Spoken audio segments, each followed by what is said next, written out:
रूस के तुला में यूक्रेन का ड्रोन अटैक हुआ है। उजलोवाया ऑयल डिपो में धमाका हुआ। ऑयल डिपो में कुल 58 तेल टैंक हैं। धमाके के बाद ऑयल डिपो में आग भी लग गई। तो ये देखिए, वीडियो भी आपको दिखा रहे हैं उस दौरान का जब ये बड़ा अटैक हुआ है। आप देख सकते हैं तस्वीरें, किस तरीके से गोलियों की आवाज आ रही है, धमाकों की आवाज आ रही है। तो रूस का ये इलाका बताया जा रहा है। रूस के तुला में यूक्रेन का ड्रोन अटैक हुआ है और ये ऑयल डिपो बताया जा रहा है जहां पर एक के बाद एक कई धमाके हुए हैं।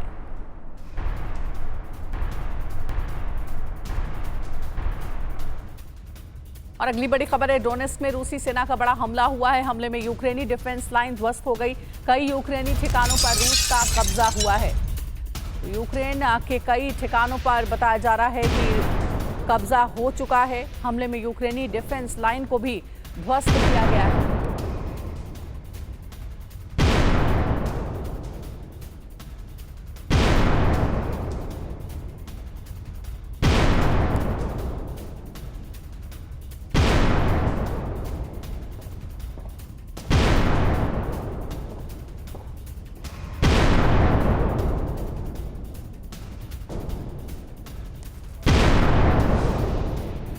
तो वक्त कम है और रूस का लक्ष्य बहुत बड़ा है, इसलिए कीव पर कब्जे का नया अभियान शुरू कर दिया गया है। यूक्रेन पर ताबड़तोड़ प्रहार के बीच कीव को लगातार 48 घंटे से निशाना बनाया जा रहा है। कीव में कई धमाके हुए हैं और 4 लोगों की मौत भी हो गई है। कीव को दहलाने के साथ ही जल्द कब्जे के लिए रूस बेलारूस फ्रंट से नई तैयारी कर रहा है। युद्धाभ्यास के नाम पर रूस यहां 13,000 सैनिक भेज रहा है और माना जा रहा है कि युद्धाभ्यास के दौरान ही रूसी सेना बेलारूसी फौज के साथ कीव की तरफ कूच करेगी। यूक्रेन को दूसरे मोर्चों पर कमजोर करने के लिए बेलारूस फ्रंट से बड़े हमले की तैयारी है।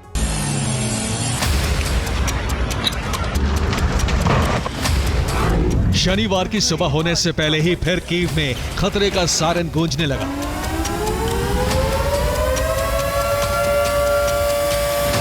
कुछ ही देर बाद आशंका सच साबित हुई और राजधानी कीव बैलिस्टिक मिसाइलों के धमाकों से दहल उठी। रूस की मिसाइलों के टारगेट पर कीव के रिहायशी इलाके थे।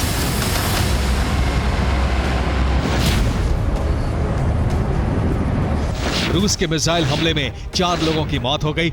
मिसाइल धमाकों की चपेट में आने से 3 जख्मी हो गए। कई इमारतें तबाह हो गईं। पिछले 48 घंटे से यूक्रेन के अलग अलग इलाकों में रह रहकर धमाके हो रहे हैं।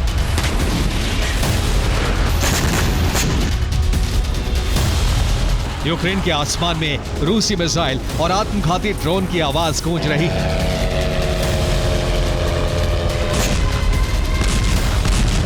दो दिनों में यूक्रेन की राजधानी से लेकर दूसरे इलाकों में रूसी हमले से जबरदस्त तबाही हुई है। कई इमारतों में आग लग गई और दर्जनों लोग जख्मी हो गए।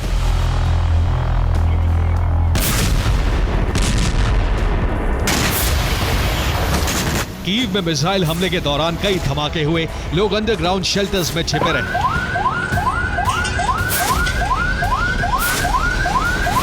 आग और धमाकों का दौर थमा तो सुबह कीव में तबाही का डरावना मंजर था।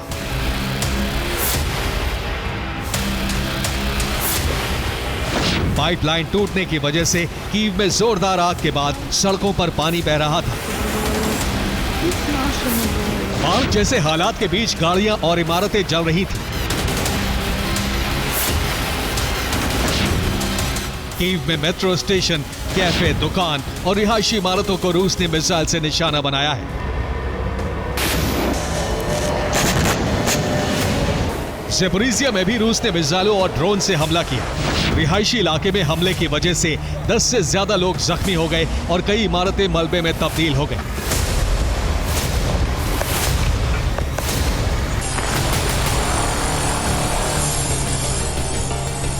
रिपोर्ट के मुताबिक कीव के अलावा Kryvyi Rih, Poltava, Sumy, Kharkiv, Cherkasy, Chernihiv, Khmelnytskyi, Dnipropetrovsk, Odesa और मेकोलेव में भी हमला किया गया।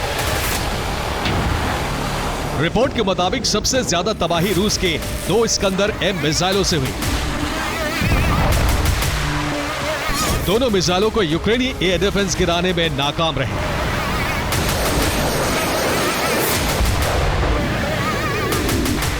जबकि रूस ने 50 कामिकाज़े ड्रोन से हमला किया, जिसमें से यूक्रेन ने 33 को गिराने का दावा किया है। यानी कुल 17 ड्रोन से यूक्रेन में तबाही मची। रूस ने जेलेंस्की के होम टाउन क्रीवी रीह को भी निशाना बनाया। यहां रूस ने कीव की तरह ही बैलिस्टिक मिसाइल से हमला किया।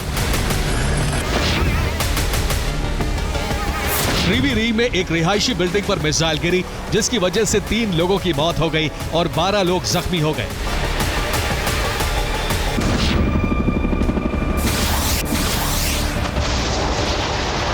अब तक माना जा रहा था कि पुतिन यूक्रेन रूस में हुए हमलों का बदला ले रहे हैं, लेकिन अब खुलासा हुआ है कि पुतिन के गुस्से और बौखलाहट की वजह यूक्रेन में मौजूद परमाणु बम हो सकता है।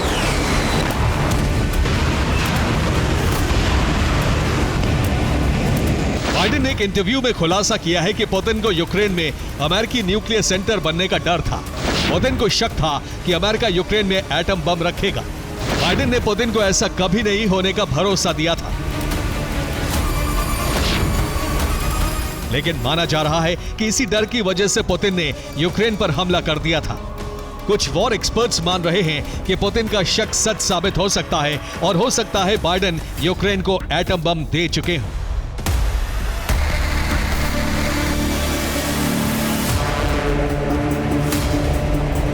ऐसा अंदेशा इसलिए भी है क्योंकि अब बेलारूस से कीव पर कब्जे का अभियान शुरू किया जा रहा है।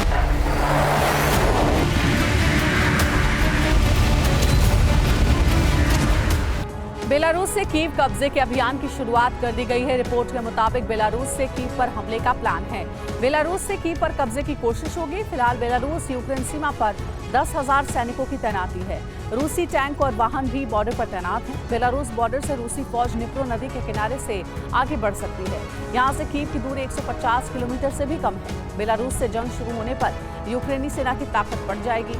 यही वजह है कि बेलारूस के रास्ते आखिरी रण की प्लानिंग है। कुछ ही दिनों में बेलारूस की सेना का रूसी सेना के साथ युद्धाभ्यास होगा।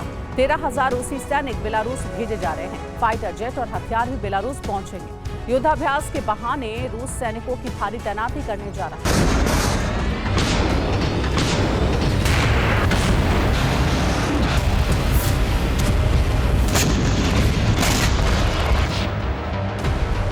युद्धाभ्यास के बहाने रूस से बेलारूस में सैनिकों का ट्रांसफर शुरू हो चुका है।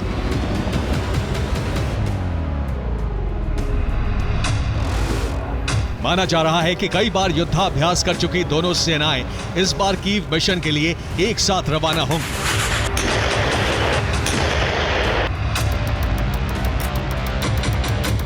अब सवाल है कि रूस और बेलारूस ने अचानक एक जॉइंट फोर्स क्यों तैयार की है? इस फोर्स का मिशन क्या है?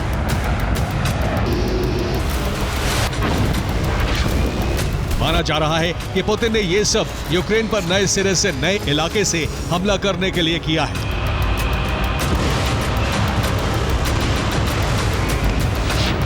रिपोर्ट के मुताबिक दक्षिण और पूर्व में रूस के सैनिकों की कामयाबी की धीमी रफ्तार से बौखलाए रशियन प्रेसिडेंट ने बेलारूस के साथ अटैक का नया प्लान तैयार किया है। बेलारूस से यूक्रेन पर हमले से रूस को बहुत अधिक कामयाबी की उम्मीद है।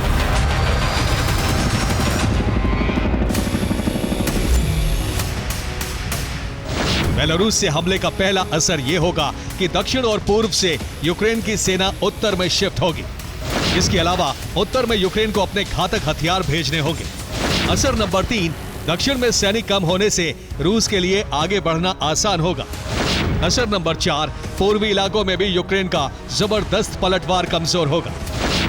असर नंबर 5, दक्षिण और पूर्व में रूस की सेना तेजी से कब्जा अभियान को आगे बढ़ा सकेगी।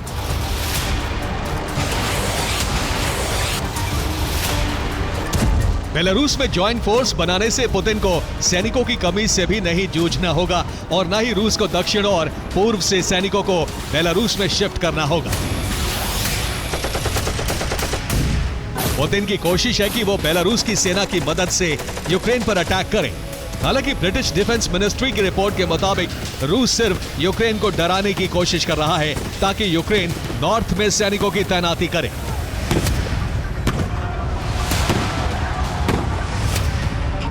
Bureau report, TV9 Bharatvarsh. रूस रूस की धरती इस वक्त विनाश की बड़ी आग में जल रही है। यूक्रेन के हमले के बाद रूस के 5 प्रांत धधक रहे हैं। रूस के ऊर्जा और सैन्य ठिकाने, हथियार गोदाम, हथियार फैक्ट्रियां तब जलने लगी जब यूक्रेन ने रूस में दूसरा सबसे बड़ा हमला कर दिया। हैरानी की बात यह भी है कि इस बार भी रूस के एयर डिफेंस सिस्टम हर मोर्चे पर नाकाम साबित हुए।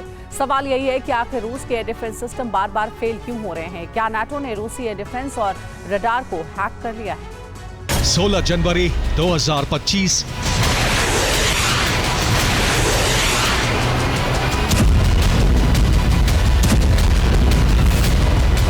इस तारीख को यूक्रेन ने 2025 में रूस की धरती पर सबसे बड़ा हमला किया। 16 जनवरी को यूक्रेन ने ट्रिपल टैप अटैक कर रूस के 8 प्रांतों को दहला दिया। यूक्रेन के हमले के बाद रूस के 8 प्रांत विनाश की बड़ी आग में जलने लगे।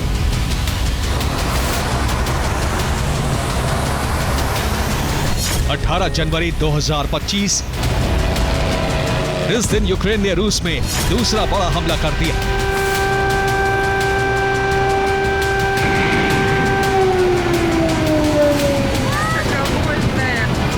इस बार यूक्रेन ने रूस के 5 प्रांतों को पूरी तरह से दहला दिया। जलते शहर, भस्म होती इमारतें,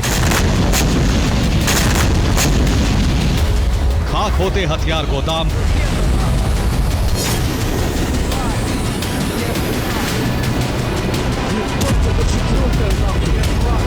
राख में बदलते ऊर्जा ठिकाने,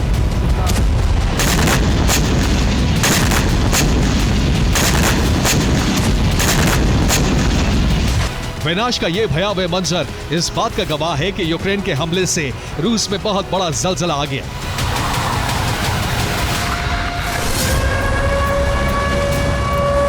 अमेरिका से ड्रोन सपोर्ट मिला तो ज़ेलेंस्की सेना के हौसले बुलंद हो गए।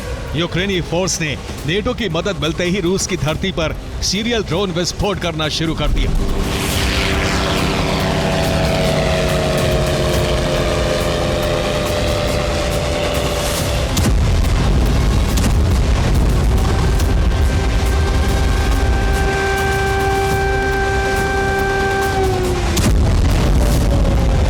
यूक्रेन के हमले से रूस के किस प्रांत में कैसी आग लगी है, अब इसे देखिए।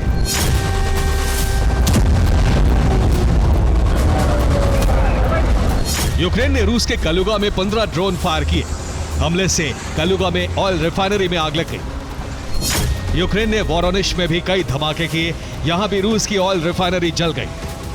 बेलगोरोद में यूक्रेन के हमले से रूस का हथियार गोदाम भस्म हो गया। ब्रियांस्क में यूक्रेन ने 10 ड्रोन फायर किए। 7 ड्रोन को रूस ने इंटरसेप्ट कर लिया, लेकिन बाकी ड्रोन टारगेट को हिट करने में सफल रहे। ब्रियांस्क में यूक्रेन के ड्रोन हमले से रूस की एंटी एयरक्राफ्ट मिसाइल यूनिट खत्म हो गई। रूस के तुला में यूक्रेन के हमले से ऑयल डिपो में आग लग गई। हैरानी की बात यह है कि अब रूसी एयर डिफेंस सिस्टम यूक्रेन के हमलों को रोक नहीं पा रहे। सवाल यही है कि आखिर रूस के एयर डिफेंस सिस्टम बार बार क्यों फेल हो रहे हैं। रक्षा विशेषज्ञों का कहना है कि यूक्रेन अब नए ड्रोन से हमले कर रहा है। ये ड्रोन देखने में छोटे हैं, लेकिन सटीक हमले करने में माहिर हैं। यूक्रेन अब लेजर गाइडेड ड्रोन से अटैक कर रहा है। यही वजह है कि रूसी एयर डिफेंस चकमा खा रहे हैं।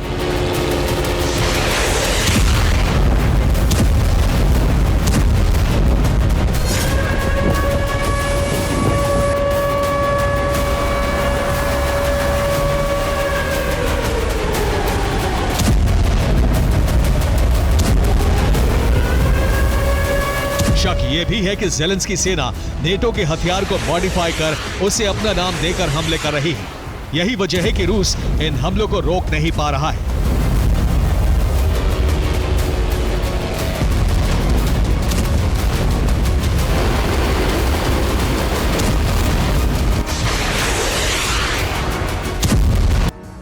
रूस के खिलाफ नाटो यूक्रेन में बड़ा षड्यंत्र कर रहा है। बायोलैब के बाद अब नाटो ने यूक्रेन में एआई लैब खोल दिया है। एआई तकनीक से नाटो यूक्रेन में खतरनाक हथियार बनाने के लिए शोध कर रहा है। रिपोर्ट तो ये भी है कि एआई हथियार नाटो उसे यूक्रेन में ही टेस्ट कर रहा है। इन परीक्षणों के जरिए नाटो के कई देश अपनी मिसाइल तकनीक को उन्नत कर रहे हैं। नाटो देश आर्टिफिशियल इंटेलिजेंस पर आधारित एयर डिफेंस बना रहे हैं। एआई तकनीक पर आधारित खतरनाक ड्रोन का भी निर्माण किया जा रहा है। भविष्य में रूस पर एआई हथियारों से हमला करने की रणनीति बनाई गई है।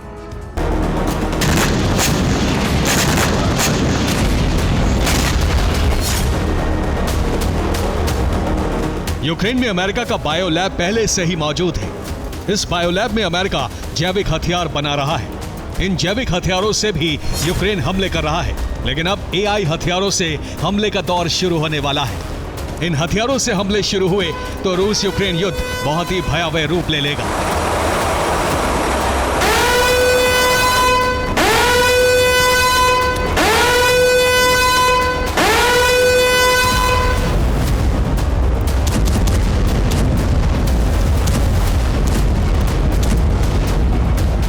अमेरिका न सिर्फ यूक्रेन में एआई और जैविक हथियार बना रहा है, बल्कि यूक्रेन को ड्रोन प्रोडक्शन के मामले में आत्मनिर्भर बना रहा है।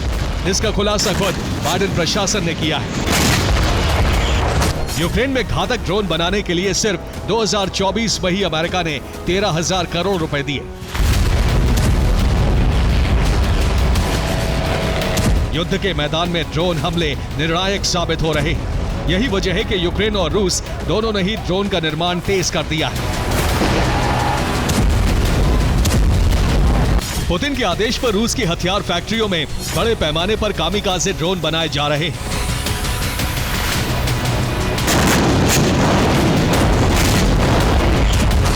क्रेमलिन इसलिए परेशान है क्योंकि यूक्रेन न सिर्फ रूस की धरती पर हमले कर रहा है, बल्कि युद्ध के कई मोर्चों पर भी रूसी सेना को जख्म दे रहा है।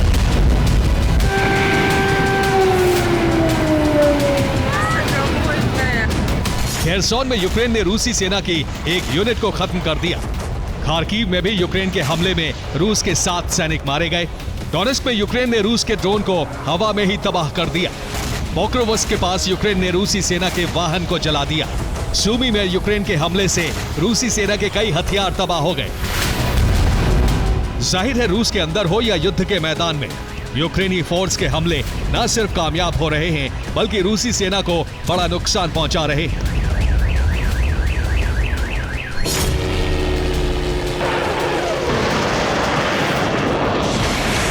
सवाल यही है कि क्या यूक्रेन के हमले और रूस के खिलाफ नेटो का षड्यंत्र पुतिन और उनकी सेना को एटमी हमला करने पर मजबूर कर देगा? ये वो सवाल है जिसका जवाब हमें आने वाले वक्त में मिलेगा। Bureau report, TV9 Bharatvarsh. Cutting edge तकनीक के दौर में पुतिन ने कोल्ड वॉर में इस्तेमाल किए गए इलेक्ट्रोमैग्नेटिक पल्सेस वेपन से युद्ध को पूरी तरह से बदल दिया। आज के दौर में जब फाइटर जेट रडार और सैटेलाइट कम्युनिकेशन का यूज कर रहे हैं, पुतिन ने जीपीएस जैम कर लंदन से चले रायन एयर के विमान को लैंडिंग टालने पर मजबूर कर दिया, जिससे पूरे यूरोप में हड़कंप मच गया।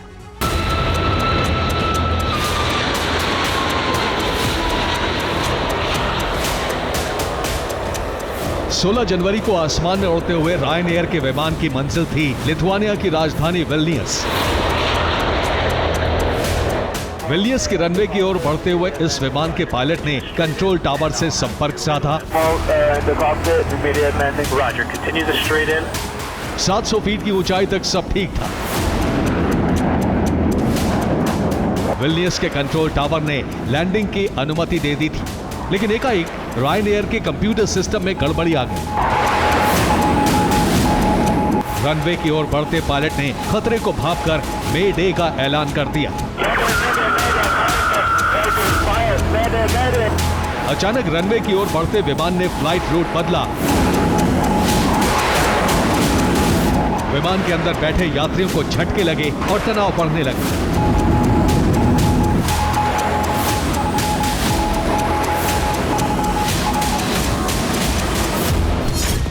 रायन एयर के विमान ने रूट बदला और पोलैंड के वॉर्सो में लैंडिंग की। जांच में पता लगा कि विमान को अचानक जीपीएस सिग्नल मिलने बंद हो गए थे। पोलैंड मिलिट्री इंटेलिजेंस का दावा है कि विमान पर रूस ने हैक अटैक किया था। पोलैंड मिलिट्री इंटेलिजेंस का दावा है कि रूस ने फ्लाइट ऑपरेशन को बाधित करने के लिए कोल्ड वॉर के दौरान तैयार किए गए हथियार ईएमपी का इस्तेमाल बढ़ा दिया है।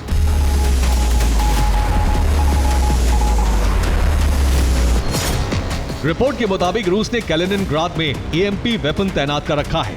इससे इलेक्ट्रोमैग्नेटिक तरंगे निकलती हैं जो रेडियो, जीपीएस और सैटेलाइट के सिग्नल को जाम कर देती हैं। रूस यूक्रेन युद्ध में मददगार देशों के सैन्य और नागरिक विमानों पर लगातार हैक अटैक करता आ रहा है। रायनएयर का विमान इसका शिकार 16 जनवरी को हुआ। ये रणनीति रूस के हाइब्रिड वॉर का हिस्सा है और नेटो के सैन्य और आधिकारिक विमान भी बार बार इसका शिकार हो रहे हैं। रूस इस हथियार से ब्रिटेन के पूर्व रक्षा मंत्री ग्रैंड शैप्स के विमान पर भी हमला कर चुका है। 15 मार्च को रूस ने ग्रैंड शैप्स के विमान पर हैक अटैक किया। ये हैक अटैक रूस ने कैलिनिनग्राड बेस से किया। 30 मिनट तक विमान का जीपीएस, कम्युनिकेशन, नेविगेशन सिस्टम बंद रहा। 30 मिनट तक विमान फेल सेफ सिस्टम के जरिए उड़ान भरता रहा। कैलिनिनग्राड की रेंज से बाहर निकलकर विमान सामान्य हालत में लौटा। तकनीक के दौर में पुतिन ने तकनीकी मदद को ध्वस्त करने के लिए 1962 में बनाए ईएमपी का सहारा लिया है। और रिपोर्ट यह भी है कि हाइब्रिड वॉर में ही पुतिन यूरोप में बड़े एयर अटैक की तैयारी कर रहे हैं। पोलैंड के प्रधानमंत्री डोनाल्ड टस्क ने कहा है कि रूसी खुफिया एजेंसी बड़ी साजिश रच रही है। पोलैंड के प्रधानमंत्री ने कहा है कि पॉलिश एयरलाइंस रूस के निशाने पर है। इसके अलावा युद्ध में यूक्रेन के मददगार देशों के विमानों में भी धमाके कराए जा सकते हैं। रूसी खुफिया एजेंसी विमानों पर हैक अटैक बढ़ाने वाली है। इसके साथ ही यात्री विमानों में विस्फोटक भी लगाए जाने की साजिश है। दिसंबर में ही रूस के डिफेंस सिस्टम की मिसाइल से अजरबैजान का एक यात्री विमान क्षतिग्रस्त होकर क्रैश लैंडिंग का शिकार हुआ। इस दुर्घटना के बाद राष्ट्रपति पुतिन को अजरबैजान से माफी भी मांगनी पड़ी। लेकिन यूरोप के खिलाफ किए जा रहे ईएमपी हमले रणनीति का हिस्सा है और इन हमलों से कभी भी बड़ा एयर क्रैश हो सकता है। Bureau report, TV9 Bharatvarsh. और एक और बड़ी खबर है, डोनेस्क में यूक्रेन का ड्रोन हमला हुआ है। रूसी बक M3 एयर डिफेंस नष्ट किया गया। S-300 का रडार स्टेशन भी नष्ट हो गया है। ये एक बड़ी जानकारी मिल रही है। रूसी बक M3 एयर डिफेंस सिस्टम को हमले में तबाह कर दिया गया है, बर्बाद कर दिया गया है। और ये देखिए, उस दौरान की तस्वीरें आपको दिखा रहे हैं। S-300 का रडार स्टेशन भी नष्ट हो गया है। इस पूरे हमले में जोरदार धमाके की आवाज सुनी जा सकती है। इस पूरे वीडियो में एक जोरदार हमला था, बड़ा हमला था, जिसमें एयर डिफेंस सिस्टम को नष्ट किया गया।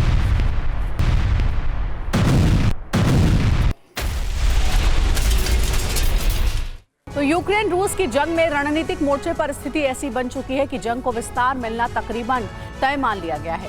रूस का आत्मघाती ड्रोन रोमानिया पर गिरना और नेटो के F-16 की उड़ान से इस विस्तार पर मुहर भी लगा दी है। लेकिन जंग के विस्तार का कारण क्या है? क्या महज अमेरिका में सत्ता परिवर्तन इसका कारण है, या फिर इस जंग में कोई ऐसा है जो खुद को महाशक्ति के रूप में स्थापित करना चाहता है? देखिए जंग के विस्तार का पूरा समीकरण। महज कुछ घंटों की बात है, दुनिया के इस पावर सेंटर में बदलाव होते ही यूक्रेन रूस की जंग के भविष्य पर मुहर लग जाएगी।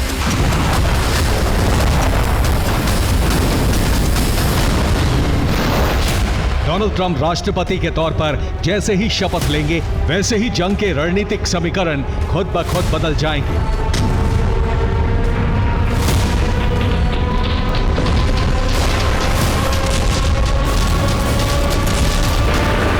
ट्रंप के रुख पर पूर्वानुमान इस जंग को शपथ ग्रहण से पहले विस्तार दे रहा है।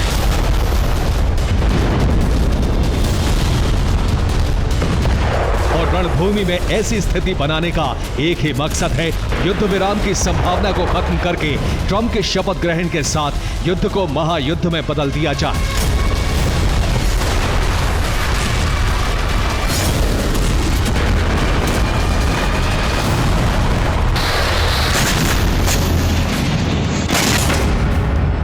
और युद्ध की स्थिति में बदलाव के 3 सबूत आपके सामने हैं। यूक्रेन पर हमला करने वाले रूस के कामिकाज़े ड्रोन रोमानिया तक न सिर्फ पहुंचे हैं, बल्कि रोमानिया की सीमा में ही इस आत्मघाती ड्रोन ने अटैक किया है। इस ड्रोन के रूसी होने की पुष्टि होती है उसके मलबे से, जो डैन्यूब नदी के किनारे मिला है। ये ड्रोन रूस निर्मित घेरान 2 है, जो ईरान के शाहिद 136 ड्रोन की कॉपी है। और इस अटैक के बाद रोमानिया के नेटो बेस ने एयर अलर्ट सायरन बजाना शुरू कर दिया। F-16 फाइटर जेट्स को चौकसी पर लगा दिया गया। रूसी ड्रोन गिराने की खुली छूट दे दी गई। हालांकि रूसी ड्रोन हमले को एक दुर्घटना के तौर पर दिखाया जा रहा है, लेकिन सच्चाई ये है कि इस ड्रोन का टारगेट था सीमावर्ती किलिजा बंदरगाह, जहां नेटो का हथियार गोदाम होने का दावा है। इसका मतलब है यूरोप तक जंग विस्तार, पुतिन महायुद्ध को तैयार। लेकिन पुतिन ने यूरोप के खिलाफ जंग छेड़ने में जल्दबाजी क्यों की? क्या पुतिन युद्ध विराम के पक्ष में नहीं है, या फिर ट्रंप के शपथ ग्रहण के बाद यूरोपियन देशों को मदद न मिलने को लेकर वो आश्वस्त हैं? सवाल कई हैं, लेकिन सटीक जवाब सिर्फ पुतिन की रणनीति में ही छिपा है। इसलिए इस समय सिर्फ विश्लेषण और अनुमान के आधार पर ही जवाब कारणों में मिलते हैं। इनमें पहला कारण है यूक्रेन में नेटो सेना की एंट्री। दूसरा कारण है यूक्रेनी इंटेलिजेंस को CIA से मदद। तीसरा कारण है ब्रिटेन की यूक्रेन युद्ध में बढ़ती रुचि। और चौथा कारण है शांति सेना के रूप में फ्रंट लाइन पर तैनाती की तैयारी। इन कारणों का युद्ध की जमीन पर अलग अलग विस्तार है, लेकिन मकसद एक है, रूस के खिलाफ जंग में नेटो सेना का इस्तेमाल, जिसकी सिर्फ एक ही वजह है, ट्रंप का रुख, जो रूस के प्रति नर्म नजर आ रहा है।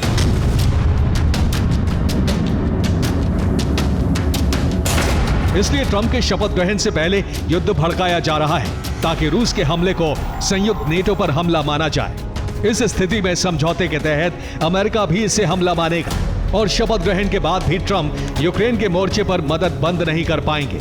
यहां तक कि नेटो को दिए हथियार भी वापस नहीं ले पाएंगे, और मजबूरी में शपथ ग्रहण के बाद उन्हें महायुद्ध के पहले चरण में उतरना ही पड़ेगा। हालांकि रूस का ड्रोन अटैक एक दुर्घटना हो सकती है, लेकिन इसे माना इसलिए नहीं जा रहा है क्योंकि युद्ध को भड़काने वाले दो समीकरण इस धमाके से पहले बने हैं, जिसमें ब्रिटेन का यूक्रेन से 100 साल का गठबंधन और रूस ईरान का 20 साल का समझौता शामिल है, जो नेटो के लिए संकट का बड़ा कारण है। ऐसा इसलिए क्योंकि ईरान रूस की दोस्ती से नेटो पर संकट बढ़ गया है। वहीं ट्रंप अगर नेटो से बाहर जाते हैं तो नेटो अपनी शक्ति खो देगा, अमेरिका अपने हथियार भी वापस ले लेगा। वहीं अमेरिका के बिना नेटो देशों की अर्थव्यवस्था धराशायी हो जाएगी। नेटो देशों के चरमराए राजनीतिक हालात जंग पर हावी हो जाएंगे। यही वजह है कि रूस के ड्रोन विस्फोट के बाद नेटो ने अपने फाइटर जेट्स युद्ध के लिए तैयार कर लिए हैं। लेकिन इस तैयारी के पीछे नेटो देशों का ही भड़काऊ कदम भी है, जिसने रूस को जंग का विस्तार देने पर मजबूर किया।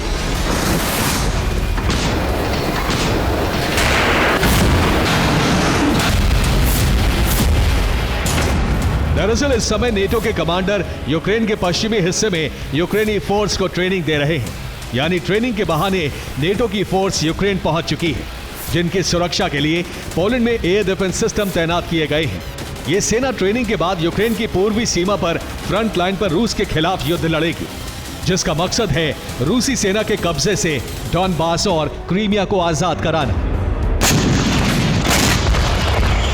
इसके अलावा CIA भी यूक्रेनी इंटेलिजेंस के लिए ट्रेनिंग प्रोग्राम चला रही है, जो बताता है कि यूक्रेन की जिस खुफिया एजेंसी गुर को अमेरिका ने प्रतिबंधित किया था, वो इस युद्ध में इंफॉर्मेशन ट्रांसफर के लिए एक ब्रिज का काम कर रही है, जिससे रूस का भड़कना स्वाभाविक है। और जब बात तैनाती की आती है तो इसमें ब्रिटेन सबसे आगे नजर आता है। इस तैयारी में यूक्रेन के पूर्वी क्षेत्र में ब्रिटेन और मददगार यूरोपियन देशों की सेना तैनात होगी। इसमें फ्रंट लाइन नीपर नदी के पार डॉनबास रीजन की पश्चिमी रेखा है, जिसमें ब्रिटेन 10,000 सैनिक तैनात करने जा रहा है। इसके अलावा ब्रिटेन के कैडेट्स भी सेकेंड लेयर में होंगे, जो रूस के नियंत्रण वाले क्षेत्र को खाली कराने के लिए लड़ेंगे। इसलिए पुतिन ने अपनी रणनीति के तहत जिस दिशा में आगे बढ़ने का फैसला लिया है, वो यूरोप के 6 देशों में विध्वंस के बादल गहरा सकता है।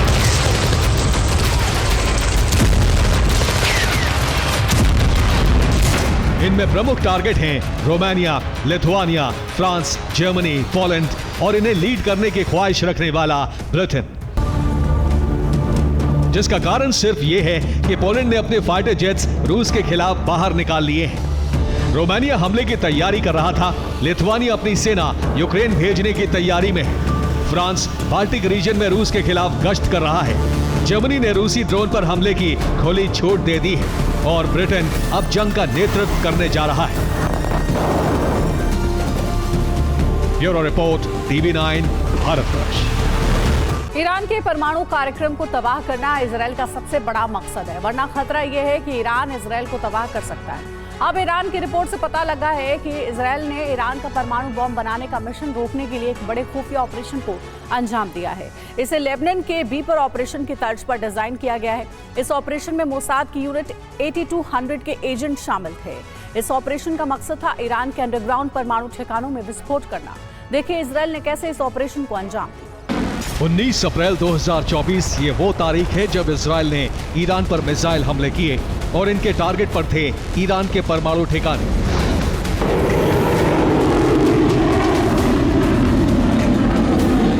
इसके बाद 26 अक्टूबर 2024 को ईरान पर एक बार फिर इजरायली वायु सेना ने हमले किए। इजरायल के फाइटर जेट्स ने ईरान के कई शहरों पर मिसाइल और बम हमले किए।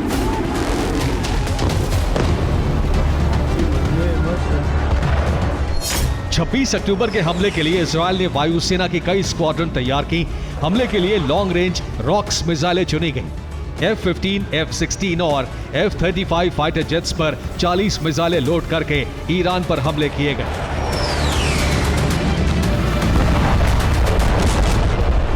इजरायल का प्लान था कि ईरान के अंडरग्राउंड परमाणु ठिकानों पर मिसाइल हमले किए जाएं, लेकिन अमेरिका की पाबंदी के चलते वो ऐसा नहीं कर पाए।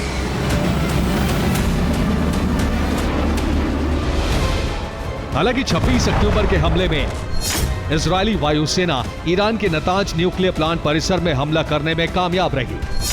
नतांज न्यूक्लियर प्लांट के बाहर तैनात रडार ध्वस्त कर दिया गया।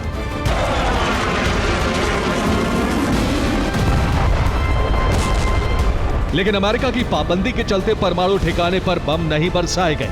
बेंजामिन इससे खासे नाराज थे और यहीं से ईरान के परमाणु कार्यक्रम को तबाह करने की जिम्मेदारी मोसाद को दी गई।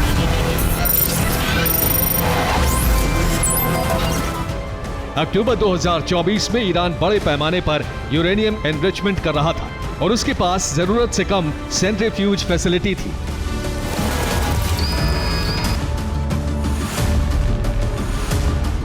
न्यूक्लियर पावर प्लांट या परमाणु बम के लिए यूरेनियम का एनरिचमेंट करना होता है। यूरेनियम को सेंट्रीफ्यूज में डालकर उसे घुमाकर उसके आइसोटोप्स अलग किए जाते हैं। ईरान को एनरिचमेंट के लिए बड़ी सेंट्रीफ्यूज यूनिट की जरूरत थी।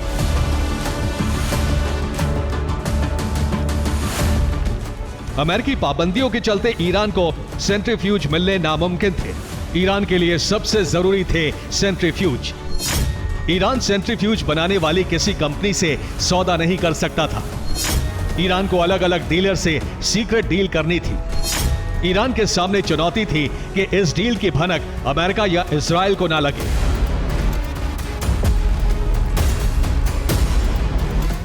ईरानी रिपोर्ट्स के मुताबिक यह सेंट्रीफ्यूज का सौदा नवंबर की शुरुआत में स्वीडन के एक डीलर से किया गया और सौदे के कुछ ही दिन बाद मोसाद ने ऑपरेशन एक्सप्लोसिव शुरू कर दिया।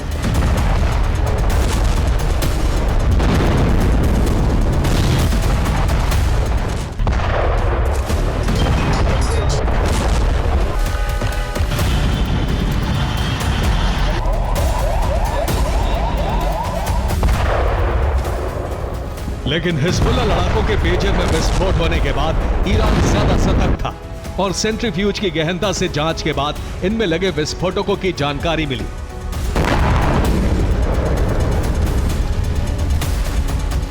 पेज़ेश्कियान शासन में उपराष्ट्रपति मोहम्मद जवाद जरीफ ने इसी हफ्ते ये जानकारी सार्वजनिक की है। जरीफ ने कहा है कि ईरानी एटॉमिक एनर्जी एजेंसी ने सेंट्रीफ्यूज प्लेटफॉर्म खरीदे जिसमें इजरायल ने विस्फोटक लगा दिए। इससे पहले 2020 में नतांज न्यूक्लियर प्लांट में रहस्यमय विस्फोट हुआ था। इसके पीछे भी इजरायल का हाथ था।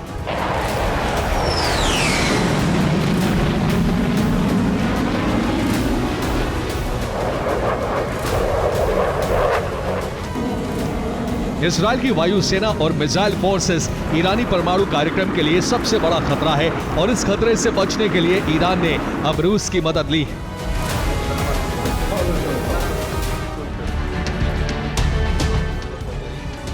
ईरान और रूस के राष्ट्रपति ने अगले 20 साल के लिए रक्षा सहयोग करार पर हस्ताक्षर कर दिए हैं, जिसमें 6 अहम बिंदु हैं।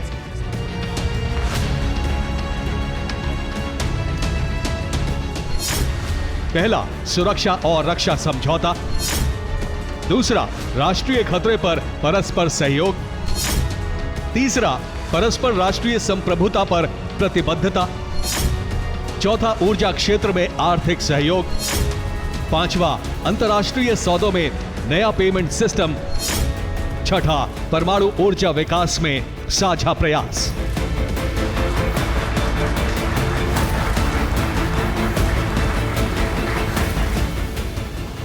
यही वो मुद्दा है जिसके बारे में अमेरिका और इजराइल को शक है कि रूस ईरान के बीच परमाणु करार हो चुका है और रूस की मदद से ईरान बहुत जल्द परमाणु बम बना लेगा।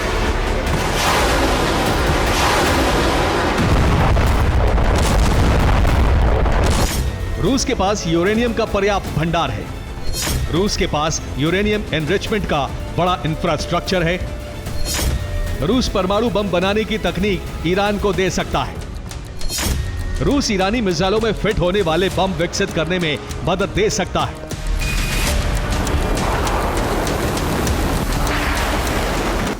यानी यूरेनियम एनरिचमेंट से लेकर बम प्रोडक्शन और वॉरहेड लॉन्चर तक रूस ईरान को मदद पहुंचाने में जुट गया है। इस ऑपरेशन में इजराइल चाहकर भी सबोटाज नहीं कर सकता है।